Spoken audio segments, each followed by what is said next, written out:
जी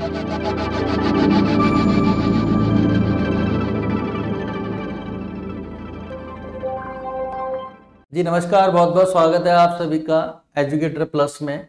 और करते हैं बेटा आज की क्लास का आगाज। तो आज हम बात करने वाले हैं आप सभी से यूपी पीजीटी कॉमर्स के सिलेबस के बारे में।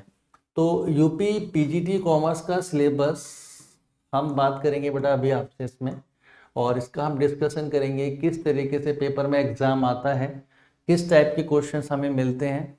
तो देखते हैं बेटा हम अपना यूपी पीजीटी का सिलेबस। तो यहाँ पर हम बात करेंगे बेटा सबसे पहले सेक्शन ए की। अब सेक्शन ए में हमारे पास क्या है, अकाउंटेंसी। किसकी बात की गई है बेटा, अकाउंटेंसी की। और अकाउंटेंसी में दिखा होगा बेटा आपको वित्तीय लेखांकन। वित्तीय लेखांकन का मतलब क्या है, आपका फाइनेंशियल अकाउंटिंग। अब फर्स्ट ऑफ ऑल मैं आपको ये बता दूं कि यहाँ पर हमने इससे पहले प्रीवियस क्लास में यूपी टीजीटी का सिलेबस डिस्कस किया था, और वहां पर भी बेटा हमने लगभग इन सभी चीजों को देखा होगा कि सर फाइनेंशियल अकाउंटिंग में आपका double entry system, final account with adjustment, साथ में आपका साझेदारी अकाउंट यानी कि फाइनल अकाउंट यानी कि कंपनी के account, partnership account, issue of share और अंशहरण एवं ऋण पत्रों का संशोधन। अब यहाँ पे एक नई चीज ऐड हो गई जो कि बेटा वहां पर नहीं थी, और वो क्या थी बेटा, आपका इश्यू ऑफ शेयर का रिडम्पशन, इश्यू ऑफ डिबेंचर, जो आपने वहां पे नहीं देखने को मिला होगा आपको, इश्यू ऑफ डिबेंचर, साथ साथ डिबेंचर्स का रिडम्पशन। ठीक है, ये आपका टीजीटी वाले सिलेबस में नहीं है। वहां पे हमने क्या देखा था, royalty, departmental accounting, NPO, depreciation etcetera. तो यहाँ पर बेटा हम बात करें किसकी, डबल एंट्री सिस्टम की, preparation of final account, adjustments, issue of debenture, forfeited of share and redemption of debenture. ठीक है, जैसा कि मैं पीछे भी डिस्कस कर चुका हूँ इसको हिंदी में, और यहाँ पर बेटा मैंने सिलेबस को हिंदी और इंग्लिश दोनों में ही कन्वर्ट किया हुआ है ताकि हम लोगों को ये टर्म्स इजीली समझ में आ जाएं कि हमें सिलेबस में आखिर पढ़ना क्या क्या है। ठीक है जी, चलिए यहाँ तक बात क्लियर होती है बेटा, तो आगे की ओर बढ़ते हैं और बात करते हैं किसकी, कॉस्ट अकाउंटिंग की। अब कॉस्ट अकाउंटिंग बेटा जैसा कि आप देखोगे तो ये आपको टीजीटी में नहीं मिलेगा। ठीक है, ये पीजीटी के सिलेबस में आपके पास कॉस्ट अकाउंटिंग एडिशनल ऐड है। ठीक है, तो objective of cost accounting, element of cost, cost unit accounting, यानी कि यहाँ पे कॉन्ट्रैक्ट कॉस्ट अकाउंटिंग। ठीक है, इसके साथ साथ हमें बहुत सारी चीजें पढ़नी है बेटा। खाली इतने ही सिलेबस से हमारा काम नहीं चलता, एग्जाम में बहुत अधिक डीप चीजें निकल के नजर आती हैं। ठीक है जी, तो चलिए आगे बढ़ते हैं और इसके बारे में और डिस्कशन करेंगे बेटा हम क्वेश्चंस के साथ। इसके बाद बेटा बात की गई है टैक्स अकाउंटिंग की। तो इसमें बात आती है आपकी डायरेक्ट टैक्स की, इनकम टैक्स की, जहां पर definition, agriculture income, previous year, assessment year, residential status and tax liability. इसके साथ बेटा आपके जो इनकम के हेड है, just like a house property. ठीक है जी, हाउस प्रॉपर्टी है, कैपिटल गेन है, यहाँ से भी आपसे कुछ क्वेश्चन पूछे गए हैं। यानी कि जो हमारा सिलेबस है उससे आगे ही पेपर में निकल के नजर आता है। तो इसके साथ साथ ओनली सिलेबस नहीं, उसके डीपली भी हमें बहुत कुछ पढ़ना है, जिससे रिलेटेड आपको यहाँ पर क्लासेस मिलती रहेंगी। ठीक है जी, तो अकाउंट को मैंने 3 टाइप्स में बांट दिया, कॉस्ट अकाउंटिंग, टैक्स अकाउंटिंग और आपका क्या हो गया, फाइनेंशियल अकाउंटिंग तो है ही। ठीक है, और फाइनेंशियल अकाउंटिंग को भी अगर हम देखें तो वहां पे company account, partnership account, different types में उसको बांटा गया है। इसके बाद बेटा बात करते हैं मैनेजमेंट अकाउंटिंग। ठीक है, तो मैनेजमेंट अकाउंटिंग लेखांकन, तो यहाँ पे लिखा कार्य क्षेत्र, वित्तीय प्रबंधी, व्यावसायिक पूर्वानुमान, सोर्सेज, व्यावसायिक पूर्वानुमान, यानी कि ये सब चीजें यहाँ पे दी गई हैं जिसको हम बात करते हैं यहाँ पे।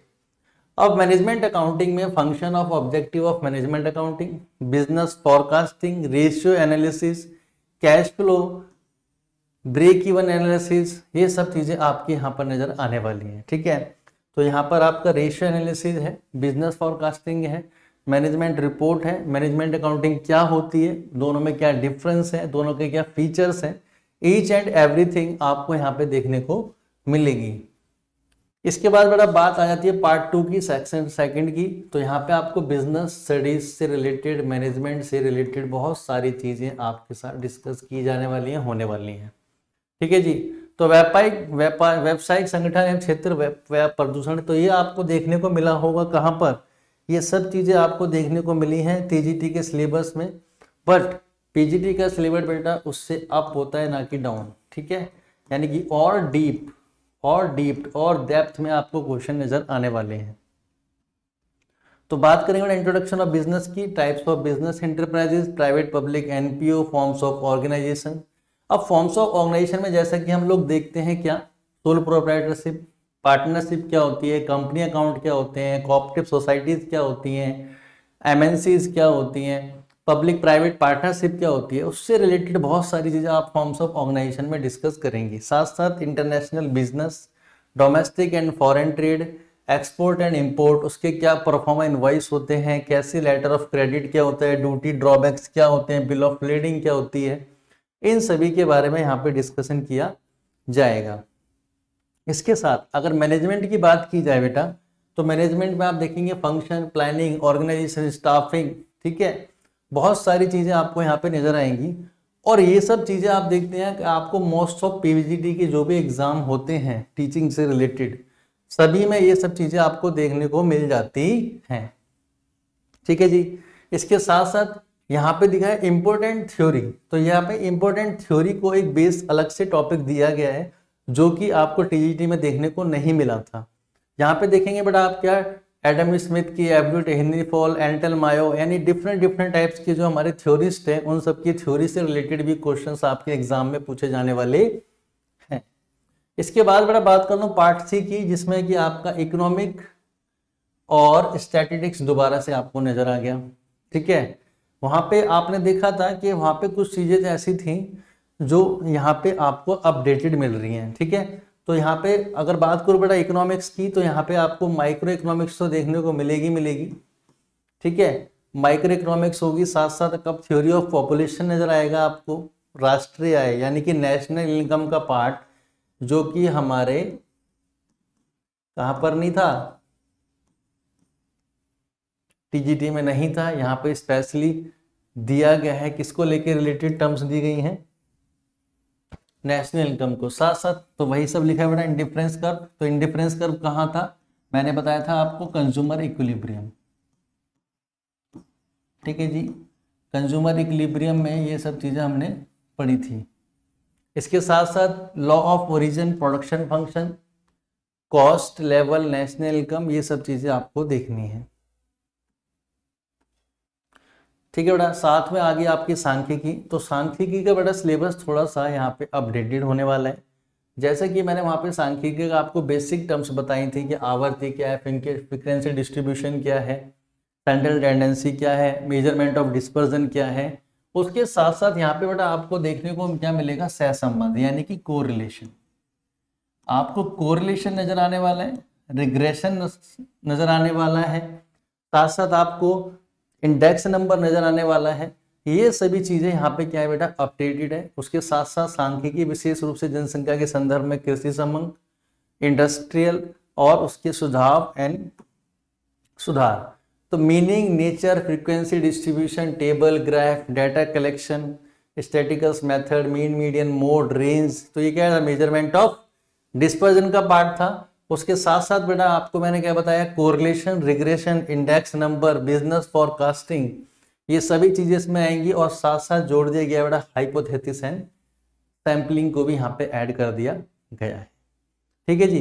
तो ये है बेटा हमारा स्टैटिक्स का सिलेबस, ठीक है। इसके साथ साथ थ्योरी ऑफ डिस्ट्रीब्यूशन में बात करेंगे, नॉर्मल डिस्ट्रीब्यूशन, बायनोमियल डिस्ट्रीब्यूशन और पॉइजन डिस्ट्रीब्यूशन, ठीक है जी। बाकी हमारा किससे रिलेटेड है, इंडियन इकोनॉमी से रिलेटेड आपकी चीजें नजर आएंगी आपको, ठीक है जी। तो ये है बेटा हमारा थोड़ा सा सिलेबस पीजीटी कॉमर्स का। और यहाँ पे आपने देखा मेन चीज, यहाँ पे ऑडिट को नहीं लिया गया है। यहाँ पे ऑडिट के अलावा क्या सब्जेक्ट थी, अकाउंट्स के साथ आपका management accounting, cost accounting, income tax accounting को ऐड किया गया है। इसके साथ साथ बेटे यहाँ पे लेके आया आपके लिए इकोनॉमिक्स, स्टैटिस्टिक्स, ठीक है जी, इन सबको ऐड किया गया है। और स्टैटिक्स का भी अपर लेवल, ठीक है, छोटा लेवल नहीं है, स्टैटिक्स का भी अपर लेवल है जिसको हमें बहुत ध्यान से पढ़ना है, ठीक है जी। तो जो है यहाँ पे ये सब चीज़ें बेटा क्या की गई हैं, इंक्लूड की गई हैं, यहाँ पे ऑडिट को नहीं लिया गया।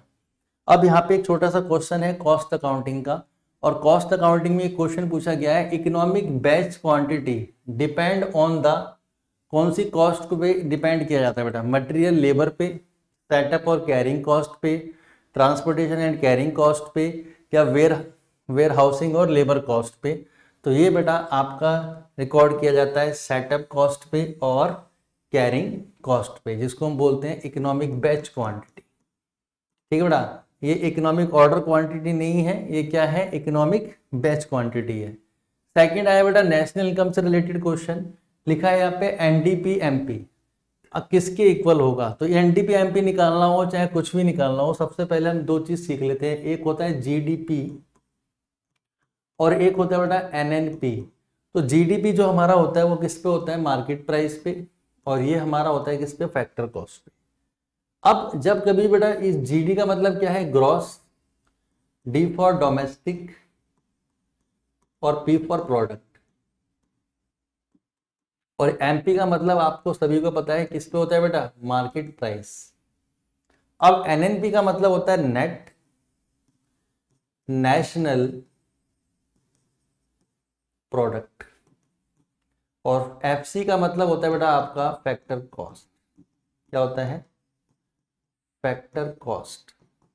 अब जब भी मुझे बेटा ग्रॉस से नेट पे जाना है, ग्रॉस से नेट पे जाना है तो मैं यूज करूंगा डेप्रिसिएशन का। डोमेस्टिक से नेशनल पे जाना है तो मैं यूज करूंगा net factor income from abroad. ठीक है जी। और मार्केट से बेटा अगर मुझे फैक्टर कॉस्ट पे जाना है तो मैं यहाँ पे डिटेल बात करूंगा इनडायरेक्ट टैक्स की। किसकी बात करेंगे बेटा, इनडायरेक्ट टैक्स की। ठीक है जी।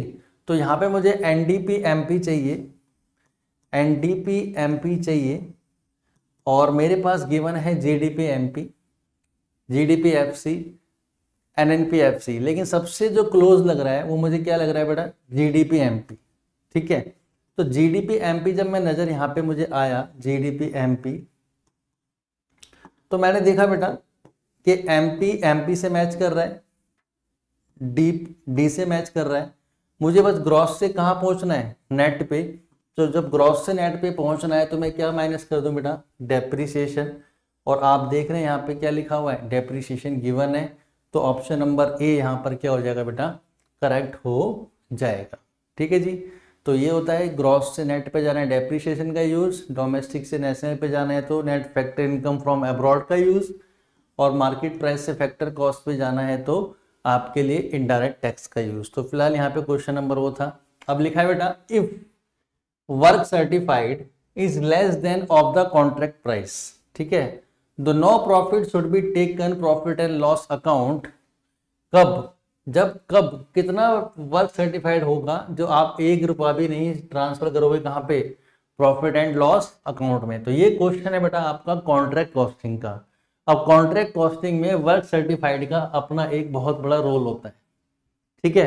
तो वो ऑप्शन होता है बेटा अगर कार्य 25% से कम है, अगर कार्य 25% से कम है तो उस केस में आप यहाँ पर इसको कहाँ पे पोस्ट करेंगे कि सर हम कुछ भी amount profit and loss account में ट्रांसफर नहीं करेंगे, सारा का सारा नॉशनल प्रॉफिट कहलाएगा। क्या कहलाएगा, नॉशनल प्रॉफिट। किसका पार्ट है बेटा, ये कॉन्ट्रैक्ट कॉस्टिंग का। ठीक है जी। चलिए, लिक्विडिटी रेशियो आप किस फॉर्म में एक्सप्रेस करते हो। लिक्विडिटी रेशियो प्योर रेशियो होता है, परसेंटेज, टाइम, या नॉन ऑफ द अबव। अगर मैं टाइम की बात करूं बेटा तो टाइम में आता है आपका क्या, टर्नओवर रेशियो। ठीक है जी। टाइम में बेटा हमारे पास क्या निकल के आता है, टर्नओवर रेशियो। परसेंटेज में आपका निकल के आता है, प्रतिशत में क्या निकल के आता है आपका, प्रॉफिटेबिलिटी रेशियो। ठीक है। नन ऑफ द अबव तो है नहीं, तो प्योर रेशियो क्या होता है आपका, लिक्विडिटी रेशियो, जिसको हम बोलते हैं चल निधि अनुपात, जहां पर आप करंट रेशियो और लिक्विड रेशियो की बात करते हैं। तो उसको हम किस रेशियो में लिखते हैं बेटा, प्योर रेशियो में नजर आता है। इसके बाद बेटा क्या आता है, assuming there is no government and foreign sector. अब देखो बेटा इकोनॉमी के अंदर 4 सेक्टर होते हैं। कितने सेक्टर होते हैं, 4 सेक्टर इकोनॉमी होती है, एक 2 सेक्टर इकोनॉमी होती है, और एक 3 सेक्टर इकोनॉमी होती है। अब 4 सेक्टर इकोनॉमी से ना गवर्नमेंट और फॉरेन तो हटा दिया, तो हमारे पास क्या बची, 2 सेक्टर इकोनॉमी। अब टू सेक्टर इकोनॉमी के अंदर बोल रहा है अगर एमपीसी 0.8 है तो मल्टीप्लायर क्या होगा। ठीक है, तो मल्टीप्लायर का मतलब क्या होता है बेटा, गुणक। क्या होता है, गुणक। तो गुणक का हमने एक फॉर्मूला सीखा था। ठीक है, गुणक का हमने एक फॉर्मूला, एक सूत्र सीखा है। वो सूत्र क्या होता है, 1/1 माइनस एमपीसी। सर एमपीसी क्या होती है, अगर मैं एमपीसी की बात करूं बेटा तो एमपीसी होती है सीमांत उपभोग प्रवृत्ति। ठीक है, अब सीमांत उपभोग प्रवृत्ति का ही हमने एक फॉर्मूला लिख लिया गुणक के लिए। अब सीमांत उपभोग प्रवृत्ति आपकी कितनी बेटा, 0.8 है, 0.8। तो ये आ जाएगा बेटा 0.2। अब 2 से इसमें भागा भाग लगा दो तो आंसर आ जाएगा 5। तो यानी कि जो आपका गुणा होगा वो गुणक कितना होगा, 5 होगा। ठीक है, और गुणक को हम जो डिनोट करते हैं बेटा वो के से डिनोट करते हैं। यानी कि अगर के इंक्रीज हो गया तो एमपीसी भी इंक्रीज है, यानी कि उपभोग ज़्यादा होगा तो मल्टीप्लायर ज़्यादा होगा, अगर उपभोग कम होगा तो मल्टीप्लायर कम होगा। दोनों के बीच में धनात्मक संबंध होता है। दोनों के बीच में कैसा संबंध होता है, धनात्मक संबंध होता है। ठीक है जी, चलिए ठीक है बेटा, तो ये तो थे कुछ मेरे क्वेश्चन रिलेटेड जो आपका सिलेबस है। बाकी इससे रिलेटेड हम नेक्स्ट क्लास में आपसे मिलेंगे और करते रहेंगे आपके साथ तैयारी। तो जुड़ते रहिए एजुकेटर प्लस के साथ। मिलते हैं आपसे नेक्स्ट क्लास में एक न्यू वीडियो के साथ। जब तक के लिए bye bye all of you. Thank you so much for watching. Bye bye.